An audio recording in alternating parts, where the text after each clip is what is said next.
Good evening, my name is May Blue and I'm here to break down my song, Private. If you take me on a plane, make it private. I really have this vision to make jazz more accessible, especially to people who listen to pop music or newer music.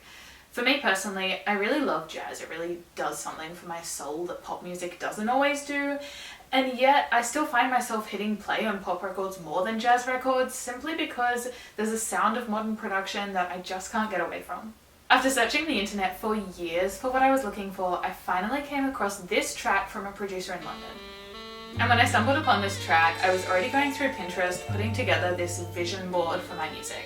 It was really old money style, and it had all the cars and mansions and dresses that I knew I would never be able to afford. It also had a whole bunch of like old money guys in there, and I just sang this line, "I don't have the money to afford my Pinterest board, but you do, baby." And I knew that that was the line that I wanted to structure the entire song around. Even that line I had a lot of trouble with. I was told that I shouldn't mention social media platforms in my song and that I should change the line to, "I don't have the money to afford the things I want, but you do, baby." Honestly, I don't think that any of these producers will really understand what it is like to be a girl, and I just feel like the girlies will get that line and it's okay. So I went full send in the other direction. I'm only telling you this because we're besties. Please don't leak it to the Daily Mail or something, or that could be really awkward. There was a time when all that TikTok was recommending to me was masked lesbians dancing on chairs, and it is still to this day one of the sexiest things I have ever seen. I was very confused at that time. I still kind of am, but I've started telling myself it doesn't matter because I'm happily married. So the next line that I wrote in that song was, "Let me do a private dance for you, not be TikTok kind." I still don't know exactly what I meant by that. I think I just meant something that's sexier than what the community guidelines would allow.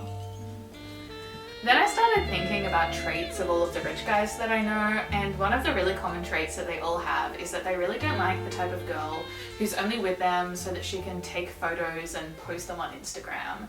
That's when I wrote the line, "I'm not an Instagram girly, you don't need to be scared." I also really love that line because I recently read this study about how posting photos of your partner online can actually signal relationship insecurities and a whole bunch of other problems, and I'm a bit of a nerd and that line really leans into that for me. A lot of people have since pointed out that I am in fact an Instagram girly, to which I would reply that this is purely a fantasy song. Why do I keep winking? It's so weird. Okay. So while you are remembering that this song is purely fantasy, I will bring up the next line. "I didn't know that pearls could go there."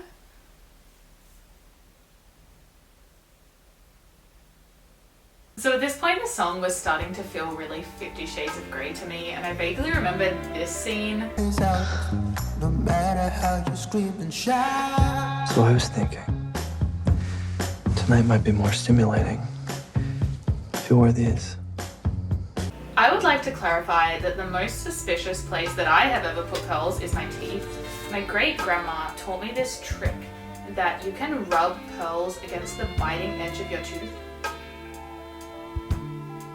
And if the pearl feels matte, that means that it's a real pearl, but if it feels too smooth, then it's an artificial pearl. I honestly feel so weird about this line, especially because I am such a vanilla girly. That's not something that I'm even adventurous enough to do. I don't know where I'm imagining that these pearls would go. Anyway, I wanted to deflect from this line so much that I literally made the cover of the album artwork like me hanging pearls off my shoes.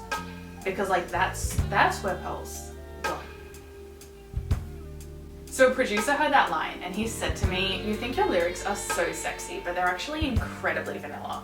And I'm taking that insult and I'm making it the name of the entire album. Because it's honestly who I am as a person. That said, I was actually made to cut this entire verse from my song. Then I'll say something naughty like, "Take your tie up, wrap it over there." Make me say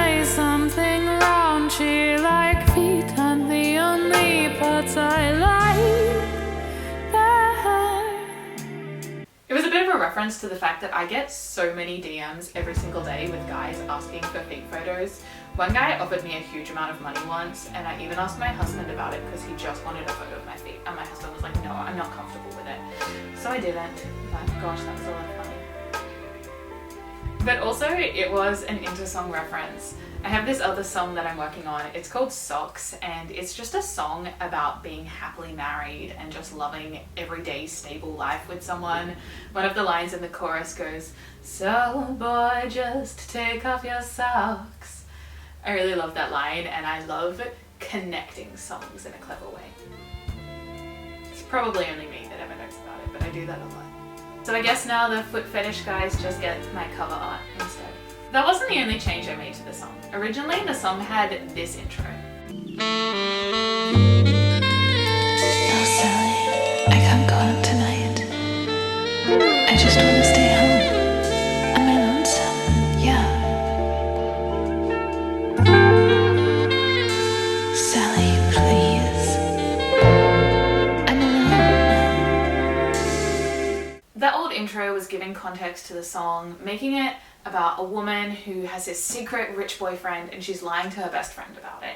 But I always want my songs to feel really empowering, and so that wasn't sitting right with me. Instead, I got a male vocalist and I redid the intro to this. Sally, Hey, I'm sorry. I can't come out tonight. really? I was trying to stay home, you know? Be in my head a little bit, yeah. For real. Sorry. There's somebody else here. I'll spend the night with him instead. And so the context to the song became, there's this girl and she has a really lousy boyfriend who's blowing her off, cancelling their plans, and it doesn't matter because there's someone else here instead and she is making him jealous. Even when that last line plays. There's somebody else here. I'll spend the night with him instead. I'm getting really into production, and so I added this helicopter noise, almost as if the guy hears this helicopter come in. He's like, WTF, and then the song starts. Then at the end of the song, I added these wave sounds, almost as if now she's on a private island being treated way better.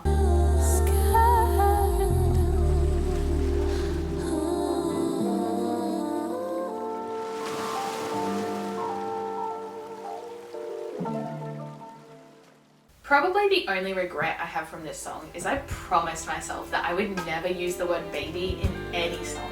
It feels really weird to me. I've never let a partner call me baby in real life.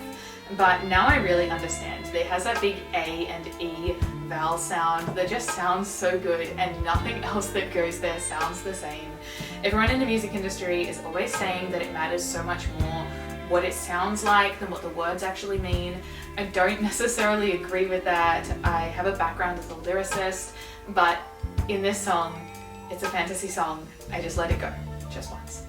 Overall, I absolutely love this song. Sonically, I was able to achieve exactly what I wanted with this modern jazz fusion that nobody else is doing quite like this.